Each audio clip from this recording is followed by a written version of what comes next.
Welcome back, everyone, to the 2017 Asia Dota 2 Championships. It's in that order somehow anyway. Welcome back to the main event, day one, where we've already seen OG take a victory and march on through to the upper bracket winners final. They are in the top three guaranteed. Who joins them? Good question. We're going to find out over the next few hours as we head into our second match of the day. Team Empire in good form so far, thanks to a second place in the group stage, go head-to-head with IG. Purge reckons they might just be the second best team here. And let's find out from the men himself. Purge is back with us, so is Capitalist, and God's joined us as well. We'll start with you, Gods. This could be an interesting match, couldn't it? It was very much an underdog David versus Goliath kind of feel about this one. Yeah, Empire came into the event as underdogs. I think a lot of people expected them not to finish top two in their group. I think partly due to the fortune of being in the slightly easier group and having a fantastic group stage, they are in the top two in the winner bracket, but the same still applies. They're still underdogs going to this main event. Yeah. If there's a criticism of Empire in the past, it's been great memes, bad teams. Yeah, that's actually perfect. For the longest time, their Twitter account, guy now is just going crazy. And he's like, for the longest time, their Twitter account was like more relevant than their team. Yes. So it says a lot that they're here. They got second in their group. They have the opportunity to make top three if they can just win this best of three. But it's going to be a big step fighting up against IG. It is, isn't it? In terms of Empire's run through, very different to the way that IG have come through. I said earlier on to Peter, Purge, it feels like IG just sort of meandered their way through and got that, got into the top two and just quietly went ahead. We're going to take a look at Empire right now in terms of the lineup. And there's two, I guess, major points for Empire in this. One is that they've really studied the meta and brought that meta with them, and it seems to fit with some of the other teams, what they're doing. Monkey King springs to mind, for instance. They're very happy to play on that. And the other one is that they seem to be playing as a team, as a unit. Yeah, they've been really good about that. Maposhka makes a lot of space for them, their other lineup, their other players. I think they all play as a team. They have this coordinated strategy. They even pick stuff that other teams may not be interested in, but they make it work, and it definitely fits their playstyle, and it makes them look like a bunch of Tier 1 players to me. It would be pretty amazing for them to get top three if they can eke out the win versus IG, but that's a really hard matchup. IG is really good right now, and it'll be a tough one for Empire, but I could definitely see them taking it. Yeah, okay. It's also going to be pretty bloody. I think IG, we saw OG, they definitely established in this series against Newbie that they are going to be a very greedy team, and they're going to play it, very much team fight focused, but kind of slow, kind of greedy, right? I think IG is one of the other better teams here, and they're going to play it a lot faster. And that has been, I think, one of the big things is Burning has changed his play style to be a lot more aggressive, to be able to buy space. And then they have no qualms about like just going for these fast smoke ganks and like taking a support or whatever and then taking a tower off of it. They just play go, go, go. And I think it would actually be really interesting, this matchup, not only because Empire has been a slower team actually, but they picked up their pace as well. I think Chappie in particular has received maybe Burning Light treatment, and that he was too static. And now he's getting a lot more aggressive. Yeah. And they've got a player like FN in the mid lane who you've got to create space for. It reminds me of a lot of like the OG formula where they've got like the no-tail. In this case, it's the Chappie who's meant to create space for this mid farming player. It's like the new era of mids, the Arteezy style, where you're very greedy. You play more like the number one in terms of farm priority. Outside of the few like exceptions, like when Chappie's on Meepo, Chappie's normally kind of second in terms of priority for Empire. We saw it in the highlight reel where we had that Witch Doctor and he got this amazing cast between two heroes. And all of a sudden, Chappie, who's on dire safe lane, just runs right past the Radiant off-lane tower. And he's like, all right, guys, we're fighting here. All right, let's do this. And I was like, my God, Chappie's getting aggressive. That's perfect. Like, that's exactly what he needs to do as a player. So I think he's experienced that kind of personal growth. There's also a very interesting matchup in this case. You could almost switch the players around to the other side. It's Maposhka and Baboka. You could almost switch teams, and you might not actually be able to figure out which one was playing on which team, because they both play very similarly, both play similar heroes as well. And I guess other than statistically, which they are, well, yeah, they kind of are very similar as well. Yeah, there's not much between them, but they're vital players, Gods. Yeah, these are probably the two best Monkey King players in the tournament from what I've seen. Maposhka did some very interesting, unique stuff with the courier snipes and getting super deep and aggressive. Baboka has been phenomenal as well in the hero, but the Earth Spirits, these guys play that very active present 4-position kind of role, and they do it very, very well. Like they kind of match up very interesting because they will play a very similar style. So it's going to come down to like how they read each other, how well they've studied the opposing 4-position players' movement to kind of counteract that. So very interesting matchup. I think it'll be a lot about the draft as well if they both want Monkey King and one of them bans Earth Spirit, and then you're starting to put them on less roaming heroes and maybe like tier 2, tier 3 roaming heroes like Ricky Bounty, something like that. So maybe we'll even see some interesting drafts with the roaming picks coming out.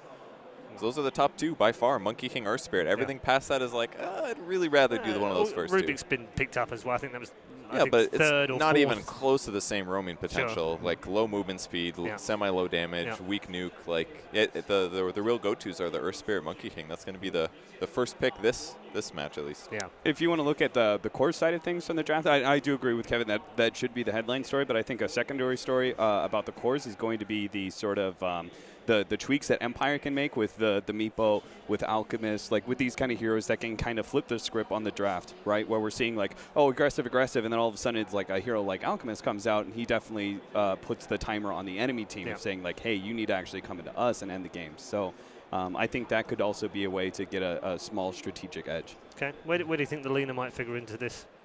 We've seen a lot of Lina Monkey King throughout the group stages. It's definitely a hero you can predict IG to pick, and I think that's maybe one of the criticisms sometimes of them is they have a very predictable hero pool. It's talked about with Burning, where it's like 2 or 3 heroes time and time again, the Lifestealer being the big one, the other 2, this tournament being the Jug and the Spectre. It's like, well, they're not that varied with their picks. Mid lane's just been Ember, Lina, like every single game for OP, so if your Empire, it gives you maybe a small, I don't know about edge, but it gives you like a small bit of knowledge going into like, you know what your opponent's going to pick. I was going to say, the predictability of it, at least you know what you need to do heading in. You can kind of figure out some game plans beforehand. What do you think that approach would be? Well, I actually wanted to know your guys' thoughts on like what if we know we're going to have like some sort of self-sufficient safe lane hero, most likely for Burning, right? Lifestealer, maybe we have like there was also Weaver in there, right? And I think the 2 IG squads do that, right? Self-sufficient safe lane heroes. What's the best way to counter that? Is it like, do you think it's aggro dual lanes? Do you think you even consider aggro tri-lane? Do you just get greedy and play very defensively around your own safe lane? I'm not sure the aggro tri necessarily works. I feel like a lot of the Chinese teams, especially IG, pick such strong lanes that trying to do aggressive stuff like that is maybe the mistake. It seems like they even draft lane heroes over the prevalence of even better team fight. Like very often grabbing Legion commanders, 3rd or 4th pick in the draft to make sure that they could switch things up, do some really aggressive 1v1s if needed. I feel like they're the ones that are more likely to go on the aggressive with their heroes versus them being aggroed themselves. Mm-hmm. Yeah, the other key thing with like the Monkey King Earth Spirits, these 4-position heroes, they're known for roaming, but if you're being aggro lane, these heroes are very good in like a safe lane, like securing your safe lane. Like often you'll see an Earth Spirit start safe lane if they're worried about that safe lane carry getting farmed. So there's flexibility with those picks if they need it. So do you think you pick up an offlaner that is equally self-sufficient, like is able to jungle in that case? Or yeah, I think so. Yeah, like the jungling offlaner seems to work. I think you got to be careful about being too greedy. Like you're not OG. You can't pick Alchemist, Naga, Siren, and expect that to work against a team like IG. IG's going to have their life steal, their jug. They're going to hit this mid-game timing where their offlaner gets a blink dagger, Burning starts fighting, and they're going to take towers, systematically go from objective to objective. Like we saw it in one of his lifestealer games where he just got the Heart of Trash, just slow siege the high ground with rage, and like you can't play Alchemist and Naga against that kind of a strat unless you play it perfectly, and I don't think Empire have that kind of discipline. Do you think we might see the ban for Lifestealer, knowing that Burning plays it so well and has played it so much already at this tournament? I think it's definitely a big danger. I think he's one of the best life stealers here, for sure. Very consistent, has good build adjustment. It just comes down to, is there a bigger priority like Lina or one of those roaming heroes that are going to give you a big roaming edge? That's the meta. Because what we've often seen, Kevin, is that if we get the one set of bans one side, it's almost like, well, then, okay, we'll go the Lina Monkey King route because you didn't ban them. But if we ban those, then we'll go the other way. We'll go the Lifestealer Magnus kind of route as well. So you can't ban everything in the first round, but it's going to give us a good indication, isn't it, as to where we're going to go with both teams? Yeah, you'll see the first few bans, you see which player they target, and then you know what kind of other options are like the flavor heroes right now that they can pick up. Yep. With IG, Kevin, Cap, were they a focus ban on particular players, do you think, or were they going to go meta bans? Maybe they consider banning Meepo in the 1-2. I think that's the only thing that you think really that early? I mean, just because that Empire have shown a willingness to be able to pick it up 1-2.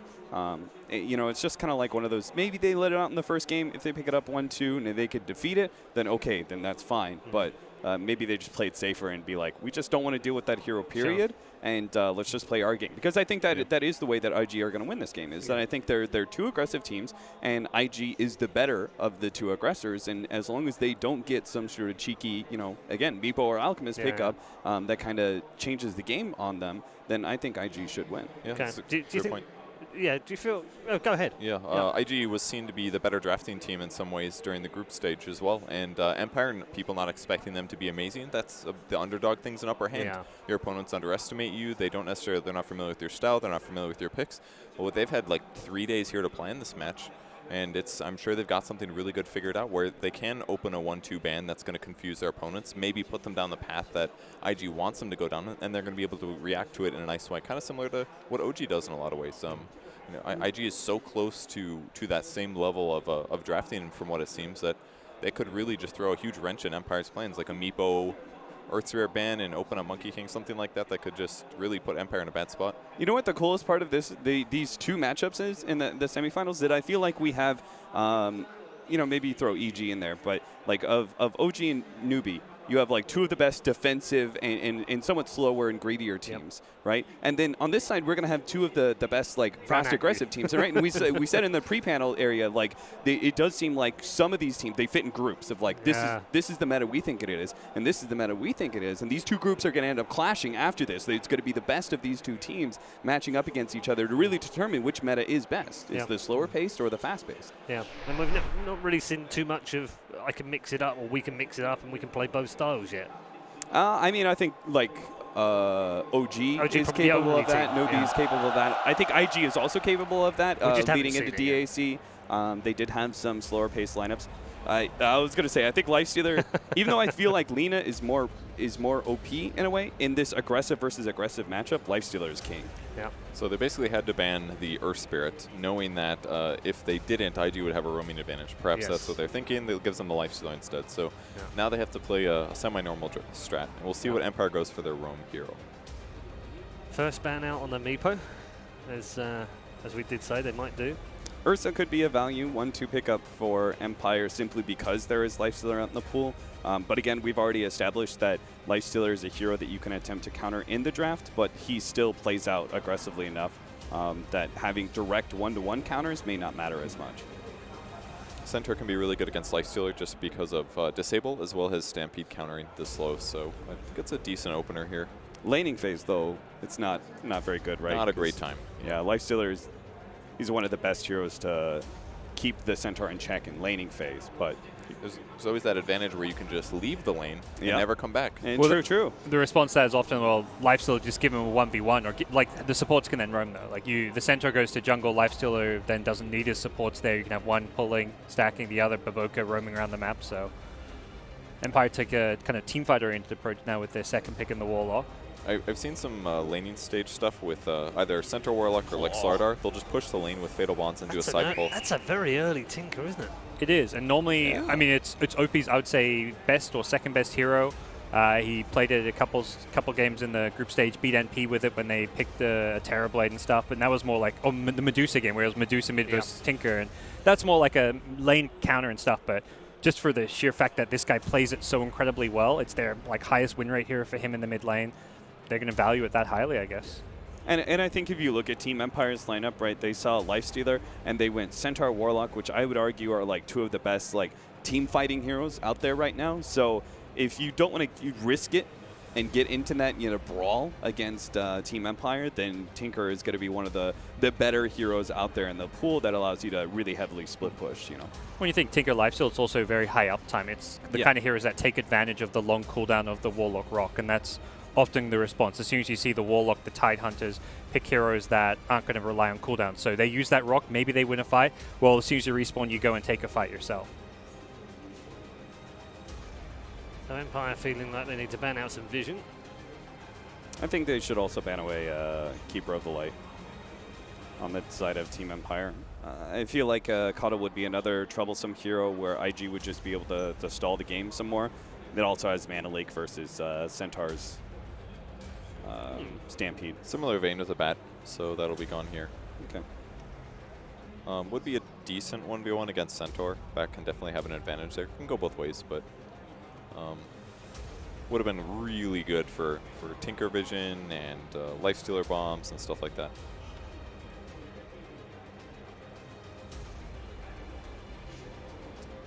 So all cores for IG and bans. Heroes that are pretty good against Lifestealer Tinker.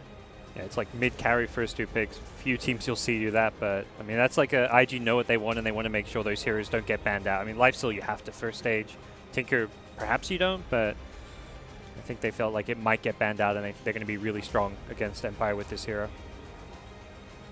I don't think there are too many other cores that you really like versus Lifestealer once that Jug was banned away. Besides like the Ursa. It's like PA, I don't think is really a hero here. Something like Slark, too crazy, too early. It's obviously too early here, but you could delay it a bit, maybe. Maybe if you wanted to like out-greet them, but I think it's risky. I mean, if you're Team Empire, I think you're more comfortable taking control of the game. Yeah. I mean, Slark's greedy in the lanes, but I feel like in mid-game he's certainly pressure-heavy. Not good against like the 5-man. You're a 5-man yourself. I feel like Slark, I mean, he kind of can go around, look for kills while the rest of the team are grouped up more, but if I was IG, I'd play it like this 4-man crew, right? Where you just kind of roll as 4 constantly and Tinker's doing the split pushing. And when it comes to like defending towers, then they'd be hard to crack for a Slark. What about something more like Troll? I know Empire, it's been one of their big picks for the mid lane. I was going to say, as soon as you mentioned PA, I was like, I don't like it versus Lifestealer, but it's such a chappy hero. I was like, I thought in my head, I hear Giannis like complaining about this guy picking PA and going like dumb builds all the time in his pub games, but okay. He's such a PA is like his hero. Yeah, it is. And both teams are just taking that approach to game 1 at least, like pick comfort heroes for their core players. There's definitely a lot of burst damage from the Tinker. That part looks scary to me. But yeah, I was about to say, do you like this versus Tinker? I mean, it's going to be safe lane, I imagine, the PA, not mid, but it's you hit the BKB timing and you're fine versus Tinker, but I think the one place PA kind of struggles is when you always go like Vlad's with phase. It's like you delay your damage item and you delay your BKB. I feel like the fast Deso build is so much better because you might have low HP, but at least you have something you can play around. Whereas the other builds, you don't really do enough of anything.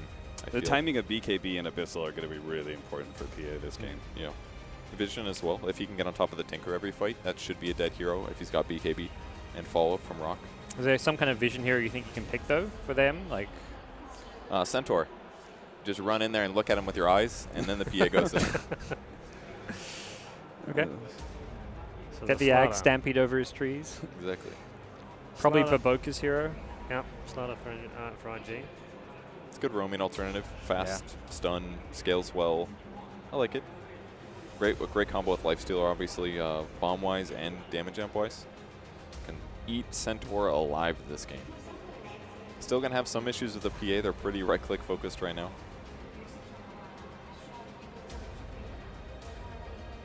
Empire needing some disable follow-ups, maybe. Pretty much only having Centaur and some Dagger Slow. Although they could abuse some upheaval. It's not a bad game for that. Yeah, I'm wondering what the Miposhka hero is going to be. Do you consider like the Ogre type heroes just to buff up your carries this game? Give the PA a better chance fighting into the Lifestealer Tinker? I don't know if you're going to get enough value out of that, but it's a good way to deal with Slardar. Like it's their roam here, right? We're into tier 2, tier 3 roamers already, so that was definitely the best way to anticipate it. I mean, PA does usually need an ally to make her better, because by herself, she's not really the best hero by any means. But throw in Empower or a Bloodlust, it can make a big difference. And certainly against a hero like Lifestealer's melee, and you have an evasion advantage, I could see this being kind of good. The better supports left. Rubik, CM, Coddle. They need something with that's individually survivable, maybe hard to disable. That way they can survive PA jumping on it. I mean, Dazzle really hasn't been much of a hero. He seemed to have dropped off real hard going into DAC. Get that Oracle, purge off Bloodlust, save heroes, like save a Tinker, and then you can still blink away. Maybe. For me, it's like it has to scream an Oracle game for me to feel good about an Oracle pick. Yeah, it's not that hard for Oracle here, or not that much of an Oracle game.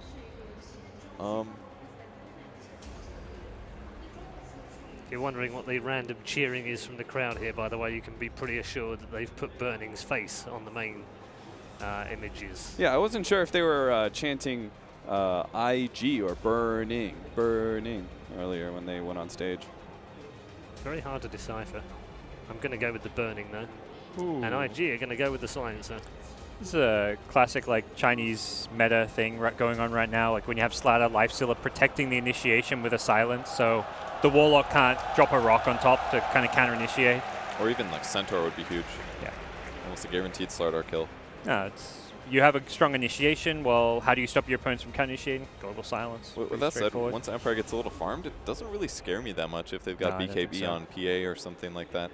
Yeah, even Warlock could try to head towards Greaves or something. They have some solutions. I don't think it's like an amazingly scary pick by any means, but... So I think Empire's last pick has to be a moderately heavy damage dealer, because right now they're lacking. It's basically just PA Centaur, so... Seen a lot of Shadow Fiend from FN. The Sniper, of course, always good with the Ogre as well. That's like when I was seeing their fifth pick, I was like, oh, Ogre Snipers would be good, but it's like, well, you pick one of them, the other's getting banned. But and even then, it's very vulnerable to like Slardar Lifesteal. It'll die really fast. Otherwise, I do like the pick. They do ban the Slark eventually. I was about to say, they could run PA mid and different safe laner. That's something IG are obviously looking at this draft and thinking. Morphling? Is it too crazy to grab a troll here? Silencer, Tinker. Well, there's the strong laning hero. Now you've got to worry about your safe lane a bit more. It was really nice how IG's opening draft looked so obvious what their lanes were going to be, but pulling out the Legion with the last pick now just makes the draft so hard for Empire to round out, because now they have to consider all these lane matchups and stuff. PA is a pretty weak laner against Legion. Legion's just so against tanky. Everybody. She's so bad pre-6. I mean, Legion's pretty good against every safe lane carry, to be fair, but you've got like a Warlock +1 there. It's maybe going to require some of Ogre's help to even secure that bottom lane. Yeah, which means now PA's mid lane is going to be harder if she goes mid, and now they have all these good solutions against multitudes of cores with the duel. Plus, they have to worry about the bombs. I really like the draft for IG so far. This is where you maybe just fall back on like a big carry like Shadow Fiend or something. TA, there we go. Okay. TA for a final pick for Empire then. Perhaps not the best draft they've had. Deprived of many of their comfort heroes in amongst that lot as well. Which way would you go now? Now you've seen the draft. Which way for the series? I would have felt IG now after seeing the draft even more so. confident in IG. Okay. I agree. Yeah, I like the IG draft better too. And for the series, Kevin? Yeah, IG is definitely the favorites. No one taking the underdog.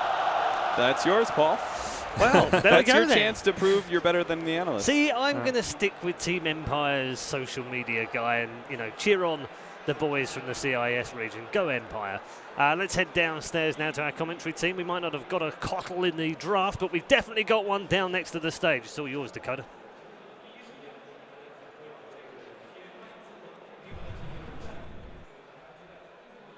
Thank you so much, Paul. Indeed, down here, ringside, if you will. Coddle guy in the house. And I'm going to be joined by my good buddy, Fog, for the ever-so-hype matchup, IG versus Empire.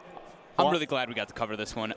Everybody's probably looking at the OG newbie one, and they were like, man, this is super hype. But this one, it's going to be, like they've been mentioning on the panel, underdog versus IG. Not only just IG, Burning with his Lifestealer. Burning. Any chance Burning is on that frickin' screen up there? The people here are going crazy over it. It's B-God, dude. B-God. Of course. Can't top down B-God here. Do you think Empire, possible slim jitters here?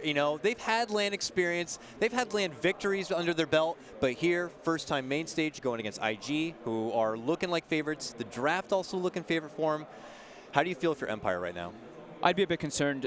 Their first two picks were good, and the third pick, PA, I mean, that's comfort. The Ogre as well, but then the Templar Assassin just feels like it's a little bit out of place, and I feel like IG just has very comfort heroes. I mean, they've got their Slardar Lifestealer, they've got OP on his Tinker. Just seems like they've got like a very good idea of like what they want to be doing in this game, and it's like we said, the comfort. We'll see who's going to feel more comfortable as we get into the action now. I'm hearing a little bit of commotion happening here. We'll have to see what kind of early initiative one of these teams are taking as the wards are going to be going down. You can see right there in the mid lane as we get started. Both teams prioritizing a heavy advantage in the mid lane. Obviously, Templar Assassin, who we haven't seen a whole lot this event, but we know her to be, a big snowball-y kind of a hero. Watch for them to keep, make sure they keep those stacks in check for that side bank account. But if, Empire get that wonderful laning phase, they could snowball and blast right through IG if given that kind of permission. Yeah, they're just lacking a little bit of damage and stuff in Yeah. the early laning phase and leading into mid-game. They need to come out of the lanes pretty darn good. I mean, that's kind of the emphasis of when you're playing with the PA. That's just what you got to do. Even though Empire is very used to playing with the PA, it can't suffer a lot versus Tinker, because Tinker, if he gets laser rocket, you get just annihilated unless you have a good amount of HP items. So we're looking at a dual lane pressure, it looks like, more than likely coming out from IG, and I believe that they're going to do a lot of work down in that safe lane. I mean, Warlock PA, there's no way that you can really zone a Legion Commander Slardar. Don't even think they really need the Slardar down there, so I'd like to see Baboka, as he does, make his moves around the map, cause the pressure. Swim around there a bit and then look to make his impression elsewhere. It's going to be a hard life here for the Warlock to try to be the babysitter down there for the PA. And here we see kind of a mirror match. Ogre going to be blocking things out in the TA matchup versus Tinker here. And already you can see probably these 4 positions going to be looking to keep each other in check as much as possible right now. Yep, the good old dual lanes, and they both have mid wards as well, so they're both right away obvious of this. The one good thing is that they can stack a ton from both sides. That's true. The Ogre can stack the Ancients for the Templar Assassin, and the Slardar can stack for the Tinker as well. So it depends on how they really want to go for the trade-off with those type of stacks and how hard they want to prioritize them. I think for Empire, I think the stacks are extremely important from the facts that I mentioned earlier. Yep. They need to come out of the laning phase with a good little advantage, and that's exactly what you need from a TA. Ancient stacks. I wonder who that's really going to be on here. I imagine Ogre going to be looking to kind of get that started. He may have already stacked the Ancient Camp once already for him, but the Warlock already going to have his hands full here, trying his best to kind of make sure he keeps this lady here out of the lane. XXS, as we know, a commanding offlaner in its own right, already looking to bully back King R as much as possible, but he's a slippery little guy. Anything to kind of keep the attention off of Chappie, of course, would be a bit ideal. Ghost Chick on the other side of the world, also kind of battling his own little, demons here in the form of a silencer. Very good at being able to zone back even the minus offlaners. If he got that, yeah, Glaives. the pure damage of the Glaives is really something else. Yeah, it's also, the Lifestealer as well. Lifestealer Silencer versus a Centaur. You have to be careful of your positioning. Sure, they don't have a stun, so you can always have a TP and you're able to get out, but it's a lot more susceptible to death than, let's say, a Legion Commander. Ghost Chick now getting some pressure, but yeah, just like we mentioned. The TP to the Shrine. If he wants to, he uses it. Probably doesn't need to. All right, we've got some Miposhka, Baboka just staring at each other. This Baboka. is like their own little laning phase right here. Just keeping each other in check a bit, dishing out, able to snag up the Illusion Rune, and Ogre's now kind of stuck dealing with those guys a bit. Yep, Ghost is just gonna go to the jungle. He's got his Quelling Blade, got his PMS. He's happy. He's got the Shrine up as well, so he's gonna probably use that one and make his way back toward the laning phase. It's looking pretty good. Chappie seems to be getting some good farm. They've been able to pull that wave closer and under the tower for her to work with. Warlock's holding his own, kind of zoning back the Legion Commander a bit. She is able to kind of trickle in 7 CS to her name, which is still right on par there with the Centaur. But now it's time to bully her back. Yeah, they can pressure a little bit. I like what King R is actually doing here. He's leveling up the upheaval, so that's actually the chance that they could have if XXX doesn't expect that. He doesn't have a TP on him, so if he does get pushed into a position where the lane is too deep, he may overstep his bounds, and that's when they can actually capitalize on that. But yeah, Legion Commander can't really pressure PA Warlock. He's getting his levels, he's getting his experience, which is great. Yeah, just doing what he can in the off lane for now. Doesn't have as easy jungle options as the Centaur does, but there you see already 1 stack built up for the TA, a side investment they'll be looking to tap into in the future, I'm sure. I think he actually may have missed his second stack there because I think the Ogre stacked the initial one. So it is a 3-minute mark. I thought it was going to be a triple lane set, but not the biggest deal. I believe that the other Ancient is being stacked as well. They are taking care of it. Looks like we may have a rotation down here. Slardar going to be finally adventuring away from that battle with the Ogre in the mid lane and looking to assist Lady Legion Commander in zoning back King R a bit, or at least contesting and taking some of the XP, or taking some last hits too. Baboka gets a piece of that pie and will swaddle himself out, able to pull the lane all the way back in the favor of them. Yeah, probably just feels that he's not doing like a whole lot, just wants to secure XXS's lane even more. Like, he's just going to keep running around, contesting bounty runes, contesting runes over and over again. Like the panel mentioned as well, Miposhka and Baboka are pretty similar in their styles of play. So we'll probably be seeing them do like mirror things, except it does seem like Miposhka is just stacking a lot more than Baboka is. Yeah, Miposhka definitely has kind of that objective to kind of go for here where it's not as necessary for IG, leaving Slardar to be able to roam through and even contest opposing bounties, or picking up bounties of his own, as you can see on that one. But back to the grind, back to stacking of Ancients here, back to Empire kind of passively working the way. So who's going to be hitting their power peak, if you will, first? in this particular case. I mean, you have many things to come online with. You have to, of course, wait out the Centaur Blink Dagger. But outside of that, it's, you know, mostly between like when TA feels like getting frisky, maybe waiting for the rock.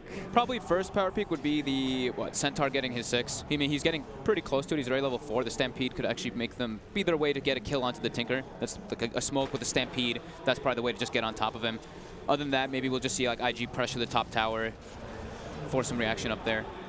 But both teams just seem very content with you just can chilling look at and the farming. CS even. It's Dire Radiant, Dire Radiant, Dire Radiant. This is feeling like a pretty split laning phase right now. Yeah, level 6s are pretty much the key. Like Templar traps, Stampede, at least for the cores. We're not going to talk about the Warlock and the Ogre. Of course, those will be a lot more prominent, but those are going to be for quite long. Oh my god, is the Courier going to get killed by the Ancient? Careful. Oh, that was scary. The Ancient just walked out and hit that Courier and rooted it. It's those Ancients too. They're just extra ruthless as opposed to all the other Ancients. They really are. Sometimes they just, if you aggro them, they sometimes just stay right outside there. So you walk up, the next surprise. You can't even look at them funny. They'll definitely just give you that root. But they're bullies. Pulling back right now. Chappie getting it back under the tower once again. Having to grind on through. Got to be a little, it's starting to get a little concernicus here for Baboka when you're still level 2 at Slaughter at this point in the game. He's still trying to find his home here a bit. He is going to be able to leech a part of this pull action here, but it looks like Miposhka is going to be softening up XXS here with just a little bit of Ignite, trying to force her away around the corner. He ignites, instant press the attack removal. Yep. But yes, Burning does actually, he somehow claims that tower that early. I thought that they were going to take a little bit longer on to getting that one, but pushing Baboka back away from the rune.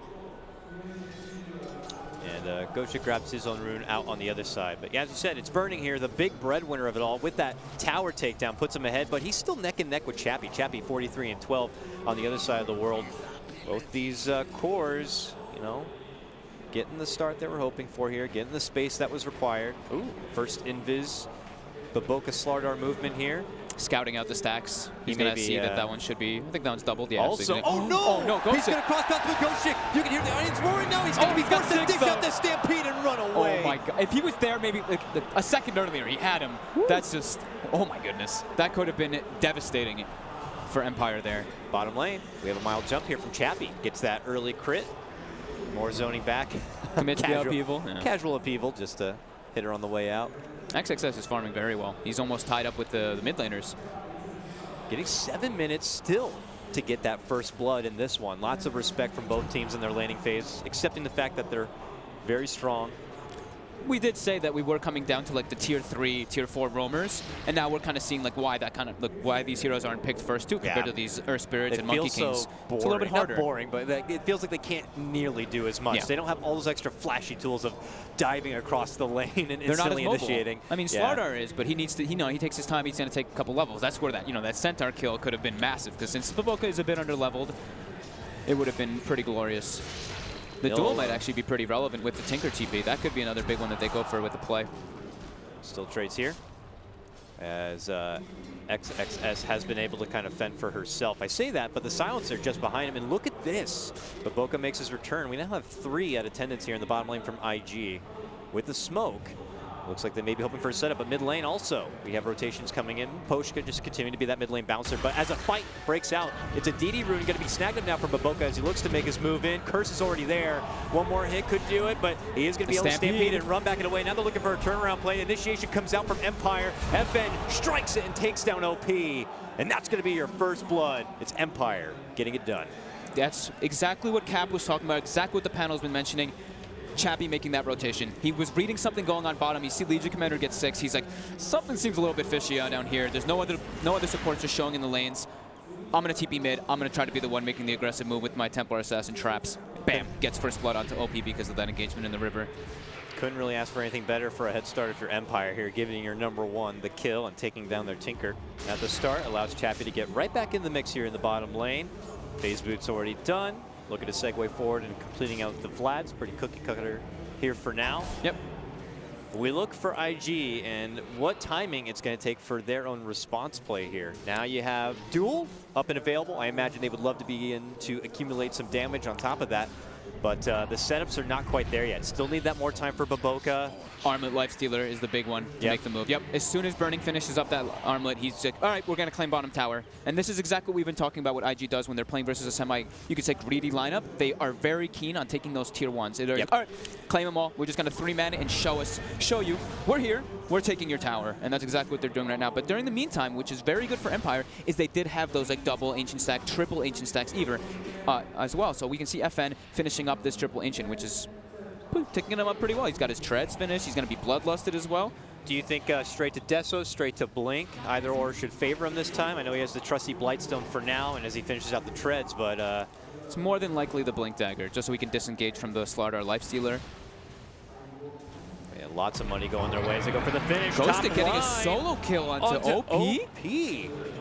Looking to just try to get there for the bounty rune, but Ghostic comes into the neighborhood and gets a freebie with it. Suddenly Empire up 2-0 here, and both takedowns on the Tinker. This is going to prolong his ruby red shoes quite a bit. Ghostic feels good right now. And yeah, he's got to be feeling real damn good. Looks like Warlock also able to kind of scoot himself from any trouble. IG will be able to get this tower going their way, but Empire got to be feeling pretty good moving forward about taking any sort of possible fights. But there's the first mark from IG. 10-minute mark. And Tomes being purchased. We're going to get the big level 6s coming out for at least the Warlock and the Silencer more than likely. Baboka getting some pressure on him. Missed meld. He'll get the crush off here, but as he tries to turn the corner, he's going to be going right into the arms of Miposhka, and it's going to allow FN to get the finish. 3-0 start for Empire here. Yummy haste rune. Burning now, farming his own ancients, not as effectively as a TA.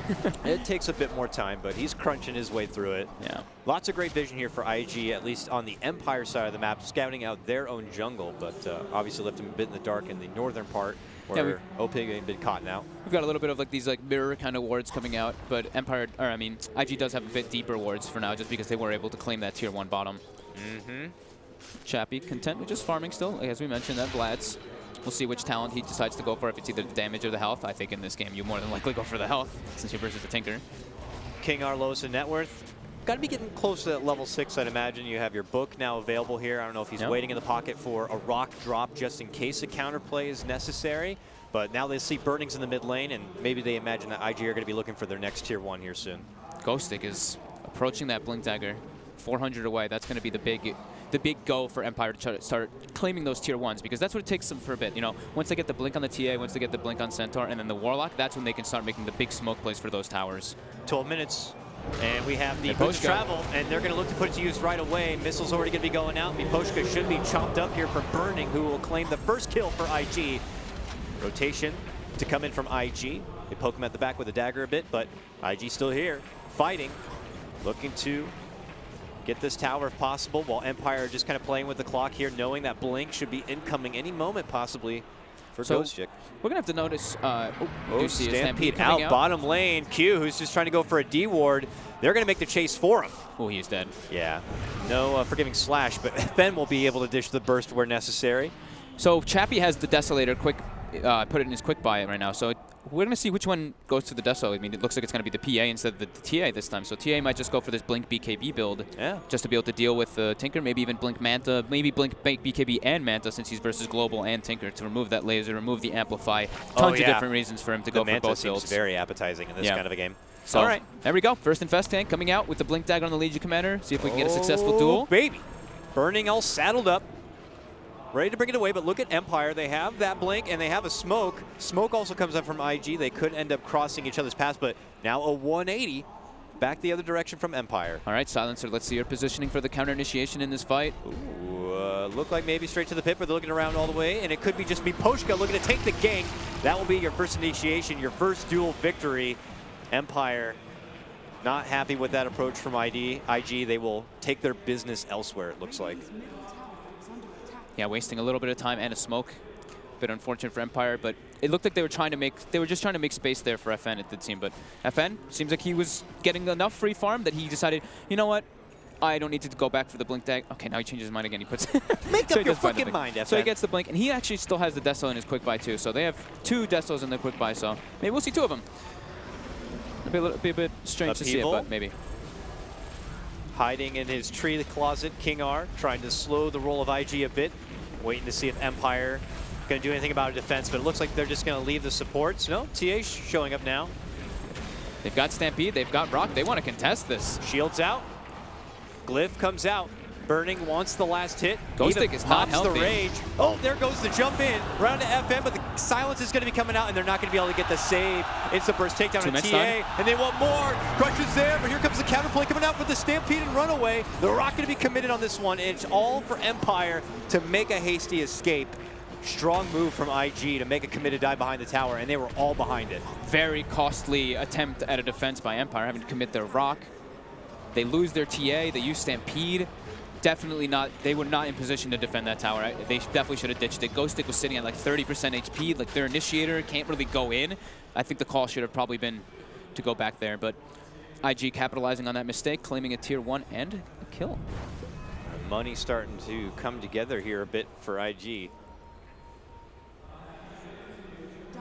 Yeah, first global usage, perfectly used by Q, stopping any attempt at saving the Templar Assassin. So 2 successful duels, 2 for 2. 2 or 3? I think, yeah, you're right. 3? 2 at least for sure. But it was 3, apologies. You were right. Oh, no, 2. Okay. Oh. Whatever. It's cool. 20 damage, though. Free IG keeping a lot of wards on the map, lots of vision. They have 3 wards down, so they're pinging out. They had that deep ward to see the rotation over from Baboka, but they're trying to figure out where exactly he is, but they missed their mark. It's IG who also have their own defensive ward here to kind of see the Empire are approaching, and they cautiously keep good positioning and good space for themselves. IG avoiding fights where they feel like they don't have the cooldowns up and ready to work with. IG, though, the big thing for them right now is that they are claiming all these tier 1s. They're closing the map a little onto Empire. And Empire's lineup pushing is always going to be difficult because they don't have like natural pushers. Sure, TA and PA with items they can, but versus a Tinker makes it a completely different story. You're hoping to take down towers after follow-ups from getting pickoffs or from winning team fights here, and it ain't coming easy. We mentioned how good of an item Manta style is going to be this item, and it looks like Chappie is, instead of going for the Desolator on him since TA already has it, he's going for the Manta there. Or TA is going to be having it soon. He's going to just go for his Manta to remove all those. Not your usual pickup, but in this game it is going to be necessary if you want to be getting anything done. Otherwise that laser is going to be a problem. Yeah, there's just too many different things that he can remove from it. Laser, silence, mess up for the duel, amplify, etc., open wounds. All right, we got Empire pulling a pretty nice buddy-buddy system over here as they all kind of congregate towards the top lane. Not really looking to move out on their own, but back towards the top lane rather. Maybe hoping to take a team fight, and then looking to follow up with a tier 1 takedown. I imagine the Rock should be up here soon. The really nice thing, perfect timing coming out from IG. Tinker picks up his Blink Dagger and Slardar. The really nice thing for IG is they have multiple different ways of getting the Lifestealer involved. They can use the Slardar and they can use a Legion Commander, and then the Tinker can always just jump in with the Boots of Travel. So they have nice global potential of ganking and good ways to cover their map, the map, so they can just make Empire suffer a bit more. And IG right away, Global's up, they've got the Blinks online, go for the battle. Man, Baboka, maybe even a Roche. With his own Blink Dagger, I mean, he's only just behind where this Centaur is in this game, and now with Burning in the backpack, it is Empire still having a bit of high ground advantage up by their secret shop. IG looking for their own unique way to approach. They know that they're in this area though. Like bottom lane is pushing onto a tier 2, so they're like, okay, Empire has to be in this top left area. Yeah, they're gonna.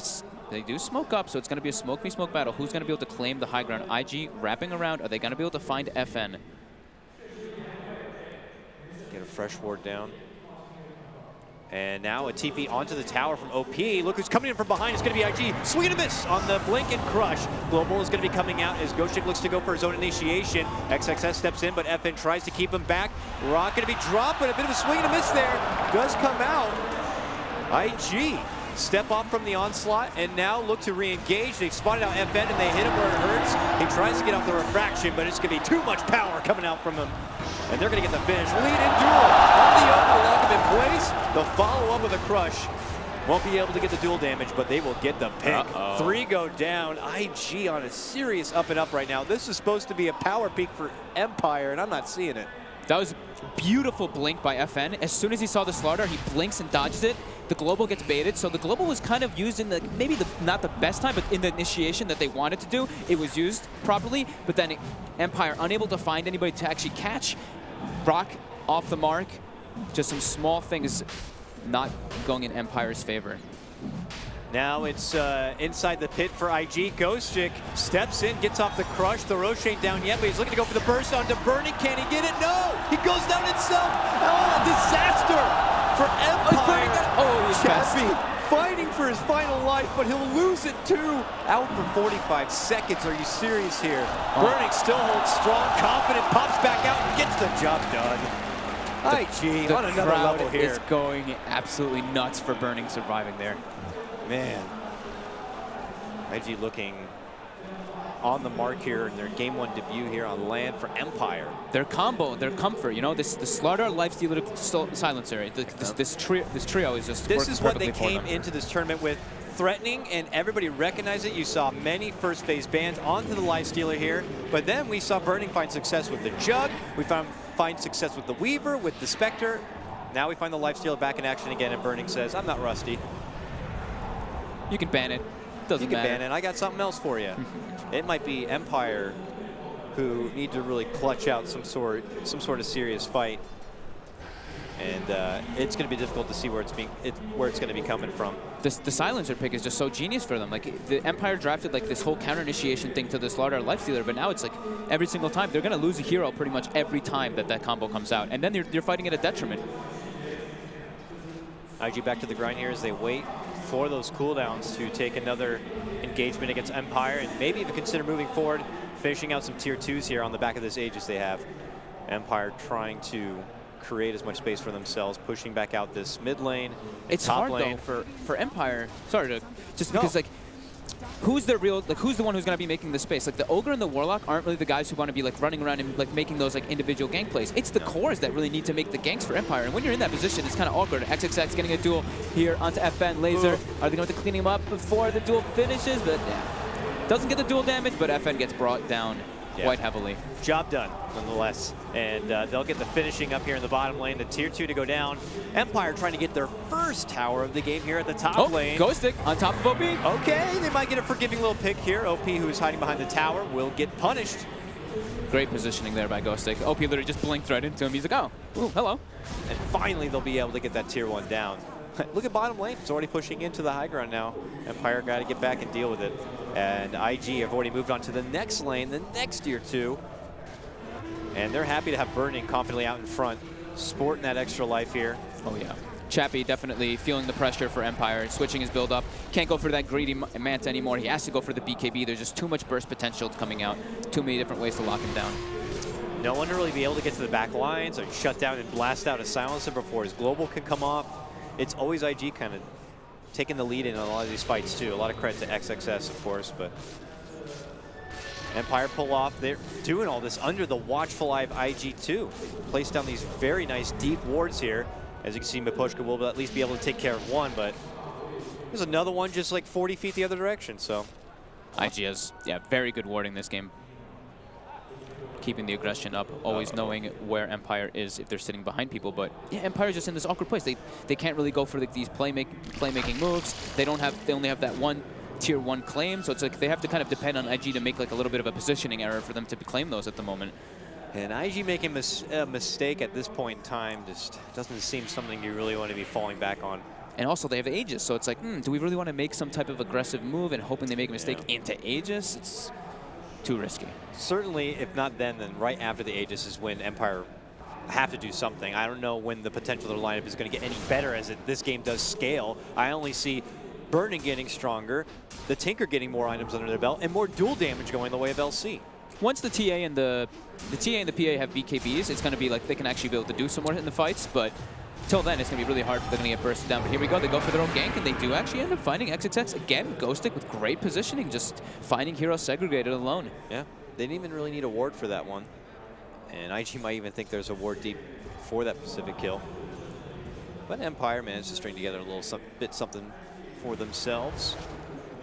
Yeah, I'm surprised they actually don't have more like TA traps or anything placed around the map. I'm not really seeing a whole lot coming out from FN. I think he only has like 1 or 2 around the map, but yeah, I'd like to see him be able to place a little bit more proactive ones into the enemy jungle, just to check, keeping eyes of like those type of areas, maybe choke points when there's like ramps and stuff like that. For the most part though, it's been IG either smoke ganking or just having the map control for them to be able to go for their plays. Yeah.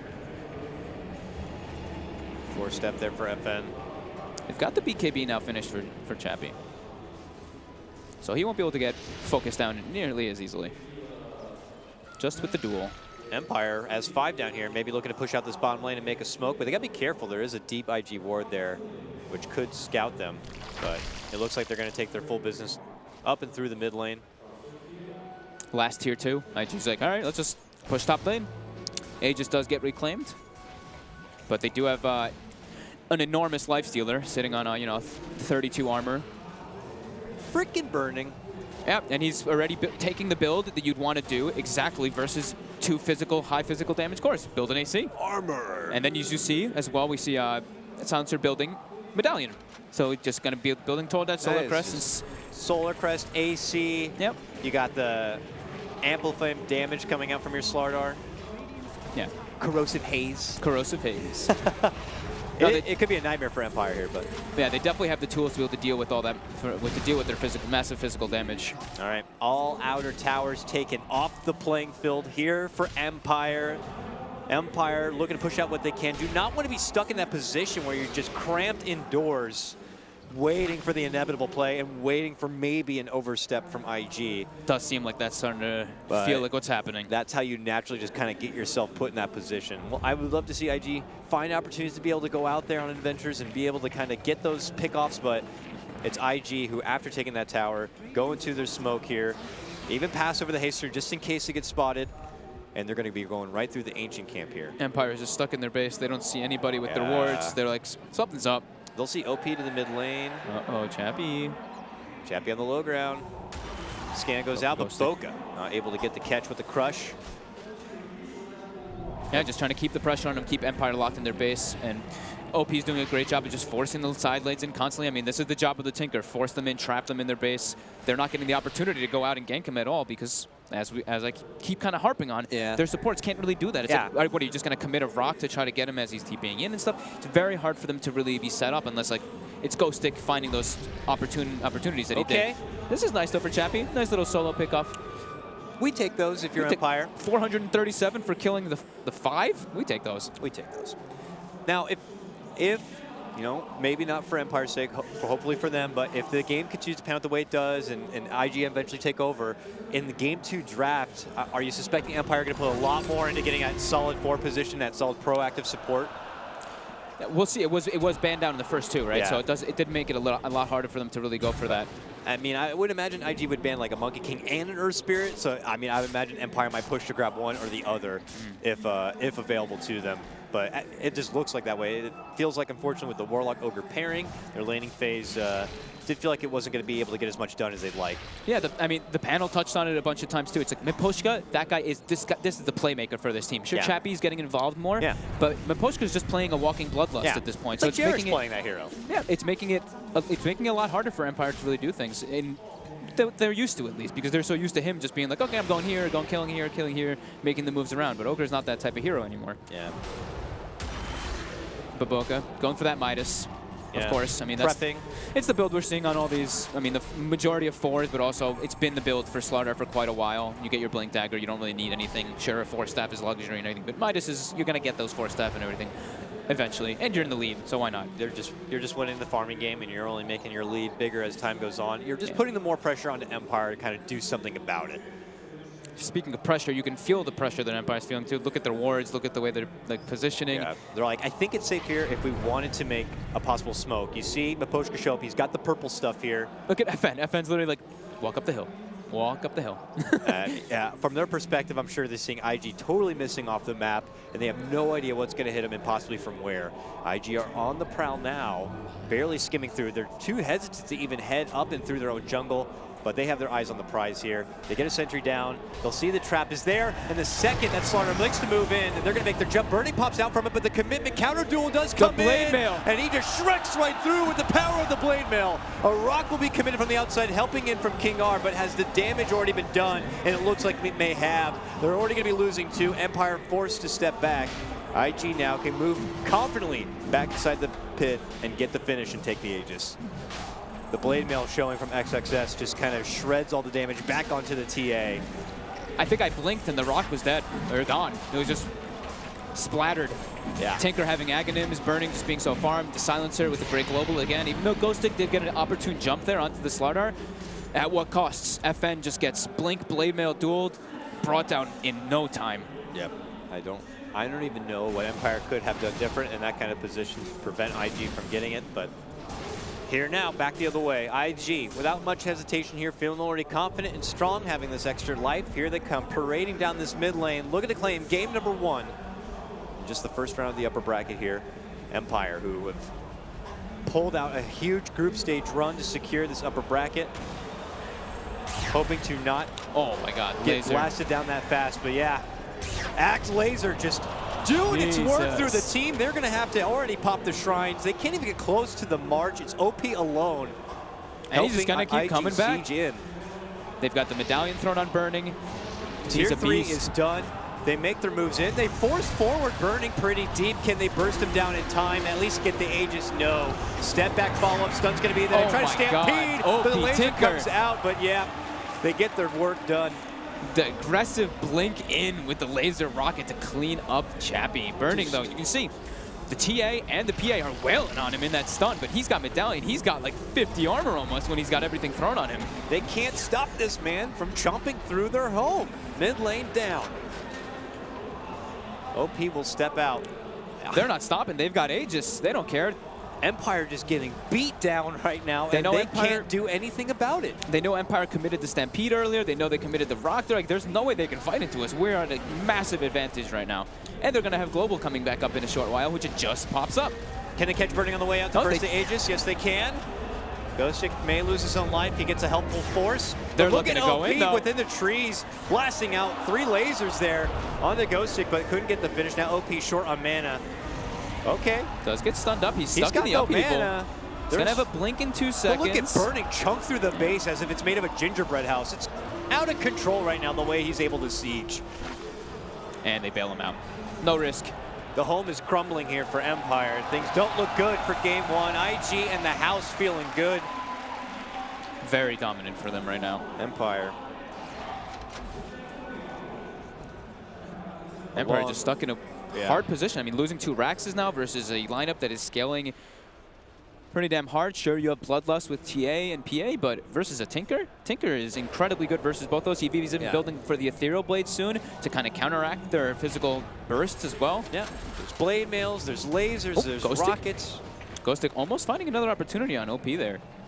I gotta say, Ghostic has definitely been, he's the only shining star right now for Empire in this game. Just always finding those like small little pickoffs and everything. He's fighting. He knows that the percentage odds here for Empire may be down in close to the single digits at this point, but he is doing his damnness for any fighting chance from Empire. We have seen more lopsided games be turned around. Empire. I mean, you could see the drawing. IG kind of get the general idea that Empire probably siphoning through their woods, looking for anything they can get. Another smoke. IG's smoke usage this game is also, but every single time they always have a smoke up. They always have it ready to go. They're going to coast right through here and try to catch an opening here onto Empire, and could be going for full closure. Maybe setting up a micro bait as OP TPs into the lane, but it looks like Empire have already stepped away here. They took that time instead to just get a couple of wards down deep into IG territory. I love how Burnings is drawing these big circles on the map. He's like, they're here. They're over here. Anywhere over here is probably good. And he's right. That's the only places that Empire really can be. Stampede out defensively to make it Stampede. away. That's true fear. That's just, yeah, lots of respect for the power of IG right now from Empire. He's like, a silencer. Oh, God. Get me out of here. Well, He's if out. there's a silencer, you know, the way that Q's been playing as well, got to give a lot of testament to him. His globals have been very on point. He's been kind of just sitting in the back lines, never giving them opportunity to even go for him. Just always just creeping back there. So, you know, if you do see a silencer, you're expecting, oh, God, there's going to be 5 heroes. So it's definitely appropriate by Ghostic's move. Yep. Time for free money on the map here. The second shrine to go down here from IG. XXS. 5-0 game. The KDA, I know recently Join Dota did that article on Burning and IG, and they were flaunting off the KDA at Burning, and he's still going to get one Empire's here. going in. Pops the rage as a deep dive to the back lines here. Comes out from Chappie, but then he gets knocked in the face with an Abyssal, and Burning takes him down. He will be able to get the blink strike to the high ground as they zone back the rest of IG with a pretty nice rock here. But as XXS heads to the high ground, Burning looks to return. Now disarmed, running back up, Miposhka trying to make it back with the team. Burning, though, is going to be able to easily chop down the big boy. And now frantic to make it away. It's Empire Empire, but they can't quite make it home. King R gets sacrificed to the greater gods of IG. A buyback will come out from Ogre, and it could be nearly the final hurrah for Empire. That one felt like a bit of desperation there in the position that they fought, like fighting low ground into IG there. Definitely a risky play when you know that Global's up, you know they have everything online. Ghostic taunting around a little bit, having a bit of fun at least. Trying to make the best of it here, but you can get the sense maybe Empire already thinking about what happened, how we got to this point, and where we go from here. I really like XX's item build as well. I mean, it's kind of a standard one, but with the Halberd versus these massive physical. They do get a nice pick up on Baboka. The duel coming out, though. Oh, with burning, both of them should be able to get it done, but there is some decent damage to go on XSS, and they will be able to finally get him down. 2 get dropped from IG. A 2-for-1 trade, but then suddenly OP shows up to play, and they just wipe the floor with him. A double kill for the Tinker here. No buyback available for FN. He's not done. He's got an Arcane Rune. Oh. He does not want to get out of there. Arcane Rune on Tinker. Uh-oh. Triple kill for OP. They just call it. And they're just going to call it here. IG come out and in front of the home crowd, give them a wonderful game 1 and take it. Empire had some small, nice points, but I think the big thing is that their game plan just seemed like they were kind of stuck. IG just with the faster moves, claiming those tier 1s I think were really important. Burning instantly gets his armlet, makes his move to the safe lane, makes his move mid. Every single tower that was claimed was Burning, just leading the way, leading the charge to go for those. So perfect execution and perfect movements from IG coming out. It felt like it was going to be an okay start for Empire. They were able to kind of keep OP in check. The Ogre was in his lane, his positioning. It looked like we were seeing the Slardar actually in an awkward spot, not finding a home and being a bit under-leveled. And even Ghostic able to find kills throughout the whole game. But can't help but feel like it just kind of comes down to almost the draft, or, you know, they were saying Empire got some good comfort picks, but that 4 position, not being able to be so proactive, it just felt a little weak. Absolutely agree with you. I mean, we say it over and over again. Miposhka's been their big roaming one, even though Ghostic had some nice moments. Not quite enough for versus what IG had. We'll have to see what Paul and the panel think about this as we conclude game number 1. Let's send it their way. Thank you very much, sir. Yes, we will, of course, return back to Dakota and Jonas for the second game. Good victory for IG. Very pleasing for the home crowd. What about the assessment of our experts? Gods, Capitalist, and Purge back with us. Gods, how do you assess the overall match? It was, I think, went kind of how we expected, like a kind of classic Burning Lifestealer game where it doesn't really matter how the lanes go as long as they don't get like wrecked in all 3 lanes. They just had to get enough. Like Empire got a few picks here and there. They even killed the Tinker, but it was a very passive farming laning stage, and then IG come online. They get the Blink Dagger, Lifestealer gets his couple of items, Tinker gets early boots of travel, then the pickoffs start just rolling and they get objectives. They're so good at turning kills into objectives. That's I think what Burning does best with his Lifestealer. Yeah, definitely the team as well, Cam. It looked like Empire was just like a little bit lost as to what to do. It's like the early game was going so well for Empire, and it's like, oh, they're getting all these kills, that's kind of cool. And then like the very first play where IG makes a push towards the safe lane Radiant Tower, and they get that tower for free. And I'm watching Empire and their movement, like they're not actually contesting that tower, nor are they actually taking a tower themselves. And I was like, well, that's like the first step of the comeback from IG. It's like you have to have your movement on point. And I think, you know, maybe they could have contested, or maybe they should have just been faster on the rotation to take a tower, but you can't let IG just bully you around like that for objectives. It seemed like they were really hesitant to even take fights most of the time. Like the tier 1 mid one they showed up to, but they're like, I don't know if I feel the initiation. What do you put that down to, then? I mean, IG's fight is pretty scary. Like how they'd have to take a fight, Global Silence comes out, and they have to follow up with the fight and finish it off in a really constructive way. It's just very difficult against that hero. So as long as they're out of position or they don't get a good initiation, it's probably just tough with Silencers way in the back for them actually to go in and feel confident about a fight. So if they show up mid to take a fight, they have to take a fight, or they should have been somewhere else doing something else. Their core's just not doing enough. I mean, besides Ghostic, obviously. Ghostic, like, he was trying to salvage this game by himself. He's like, okay, you guys got to play passive, but I'll still find the pickoffs that we need to keep this game going. But if they want to run this kind of lineup where they're running an Ogre, like, their supports can't do anything about the Tinker. So in that regard, the 2 cores have to be, like, super active, especially since they have this Ogre powering them up. They need to be taking objectives real quickly. They need to be taking map control away from a Tinker lineup, but instead they ceded all their map control to IG. It definitely, I think a lot goes back to the draft. You have this weird duo of cores in PA and TA that kind of effectively do the same thing. They're both single target versus physical damage. They both want to go Death. So PA ends up going for this kind of funky Vlad's into Yasha BKB build where she doesn't do a lot of damage. Yeah, she's kind of tanky and harder to kill, but that's not what PA's job in this draft was. It felt like they needed one of those two heroes and something else that gave them a bit more kind of versatility with their draft. Yeah, too much overlap. Yeah, we haven't seen a great deal of good PA yet at this tournament. I just don't think PA is the best hero. It's pretty straightforward. You have to go.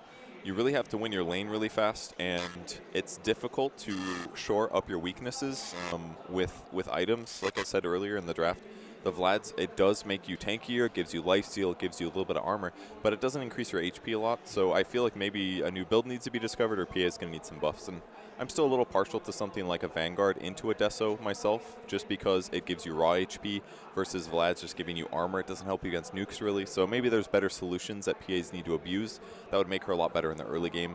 But it's just not a very good hero unless there's Empower. It kind of works with Bloodlust, but when you're against Duel, your movement speed's all gimped, so it just feels mediocre. Okay, let's take a look at the scoreboard and show you exactly how that particular game shook out for IG. The victors, of course, in this particular matchup. And there it is. That's the scoreboard right now. Not pretty reading if you're an Empire team, of course. It didn't look disastrous for them, I guess, but really the standout players on the other side. Burning not dying at all on the lifestealer, as he is prone to do. And OP's Tinker coming with 838 alongside as well. So good stats overall. Cap, who would you pick out as the MVP? Probably Burning. I kind of want to give it to Ghostic just because I was like, man, this guy's doing he's like literally just doing the only thing that Empire, like, they would have lost that game so quickly if it wasn't for him. But, I mean, Burning was the one who's like, whether it's like, maybe it's a support or captain making the call or, you know, maybe it's just him. But he made the right rotations, right? He offset the early laning phase and he was like, okay, time to take this tower, time to take this tower. And that's what grinded them back into a successful position because they weren't getting Tinkar pickoffs, nor were they getting objectives at that time. So they didn't really panic too much, though, Gods, did they? Early game when it wasn't really going their way. They knew the game plan, they stuck to it, and that's a good sign, isn't it, of a disciplined team like that. We saw that OG, for instance, can play that kind of style if they need to. IG have just shown us they can do exactly the same. Yeah, there was no panic, and I think that's like really the signs of like a good team and also like experienced players. I mean, some maybe not so experienced for OP. It's kind of new to the tier 1 competitive scene, but he gets ganked and he just goes straight back to farming. He's still got a 12-minute boost of travel, and I think that's where Empire probably in their heads are like, oh, we've ganked this Tinker, like we're doing fine, but I mean, none of the item timings were really slowed down because the heroes would just go right back to it. There was pickoffs, but there wasn't pressure from Empire. Okay, we're gonna. Cap, did you want to add to that? It was just like I'm not sure if Empire's ideas. Remember, I said like Empire had some weird ideas about the meta. I don't think like their ideas are really going to shape out for this tournament. They seem to like to have this like this kind of like duo or even trio of cores that all kind of like hit this mid game spike really hard. But we're seeing that the teams always want to be able to have outs, right? We're seeing like a lot of versatility. Most part, you want to be able to have high ground defense. You want to be able to have late game carry potential and usually some sort of roamer. Like those are the key things. But like nobody's like really obsessed with like hitting mid game super strong and ending the game. In fact, quite the opposite. Yep. We just kind of feel like that's a dead territory where most teams can't actually accomplish what they're looking for. Yeah, and we've seen teams do it in the group stages where they tried to do that in the game and actually ended up getting a defeat because they almost overcommitted to try and finishing the game. Yeah, look at IG, the way they drafted their Lina Monkey King game, right? And they picked up a last pick Spectre because it gave them an out of some core. Like, what happens if the laning phase in the early game goes disastrous for you if you have, like, a hyper-aggressive carry? Well, you maybe have just lost the game because you're going to get outscaled. But when they had that Spectre pickup, it's like, okay, this works with an aggressive lineup, and it gives us, you know, some late-game viability here. You don't see this, like, with the Empire. Their choice of aggression is usually much more focused around mid-game. So it puts a lot more pressure on themselves, and they don't seem to execute under that pressure, right? They had to play that game perfectly. I was going to ask you, Kevin, do you feel like Empire have some really good strategies and tactics when they've got the heroes they want to have within this meta, but perhaps it's not as deep as, say, an IG or an OG? Yeah, I was actually just thinking the same thing, especially with the fact that they had to pick TA last in that game, and a lot of the other games I felt like they had a lot of success. It was when they got FN the heroes they wanted, but in that game it was like kind of a a smart draft by IG to open with the Lifestealer as well as the Tinker. They grabbed the 2 support heroes, and the last pick made everything kind of complicated and forced this weird 1v1. So the TA kind of fit their draft, but it didn't really do anything amazing. And like you guys said, kind of fit the same role as the PA. So I feel like if they get the Sniper in the right circumstances or the Troll in the right circumstances, that Empire can make a lot of good things happen with that. But in the order of the drafting, it didn't work out at all. So SS, into weird Sniper, Invoker. Yeah, right? exactly. For me, it's like if you don't have those 3 heroes for FN, then I don't think you can win as Empire. I guess Troll was quite good as well. No, sure, I agree with Troll. Sure. Yeah. There used to also be a team that would do like the Troll Magnuses all the time before Magnus became a top ban. So Magnus becoming a meta hero almost hurts Empire because it's like, well, this hero is always banned, and here it was one of your staple heroes. So. Yeah. I mean, we went back, we talked earlier on, Gods, about the fact that they were very disciplined in that game. We've seen it in the group stages as well. One of the extra parts of that is that the draft seemed pretty smart as well. Kevin's touched on it already. They banned exactly the right heroes at the right time during that draft, almost like they were second guessing what Empire might go for. Took away a lot of comfort heroes as well. Another great sign of a team in good form. Yeah, they obviously have done their homework, studied Empire really well to know that, hey, take away the Monkey King. If there's Nurse Spirit left, we're going to pick it. They're not afraid to pick up their mid and their carries their first 2 picks, which is kind of abnormal. They just had a very clear game plan and knew exactly how to shut down Empire's draft. Yeah, it's very crisp indeed. Headed towards our second draft of this particular game. It is, of course, the second semi-final in the upper bracket. If you missed it earlier on, OG swept Newbie 2-0. Didn't have it all their own way, but they were very impressive nonetheless, guaranteeing themselves a top 3 spot and a place in the upper bracket final. We'll see them, of course, tomorrow. Now we're focusing on the semi-final. Before we get to our second draft, though, let's take a few more questions from our Reddit thread. First one up is Burning's Lifestealer ban-worthy? We did talk about that a little bit before the first game. It could be, couldn't it? Yeah, it's ban-worthy, but it's not a must-ban hero. It's always you want to. I mean, it's his most played and best hero, but like at the same time, Earth Spirit, Monkey King from Haboka are must-ban heroes. Magnus is a must-ban hero against most teams because it's just so good and fits in so many different lineups. You can play it mid, play it off lane, play it 4 position. It just wins you fights, gets you pickoffs with Skewer or RP. So there's other heroes that you may just have to prioritize banning over it. Game 2, that may be the adjustment. Let's just ban the Lifestealer, give them Magnus, or Empire have first pick. So if you have first pick, it's a lot easier to ban out these non-meta heroes. Yeah. Agree? Yeah, I'm agreed. It's good, but you got to get some other heroes out of the way. Personally, I'm okay with banning Lifestealer. I don't even think it's necessarily about burning. I think the hero just offers too much right now. It's just like you can open with a Lifestealer and feel comfortable as a top-tier team. I think that says a lot about his positioning in this meta. Maybe, and again, specifically for this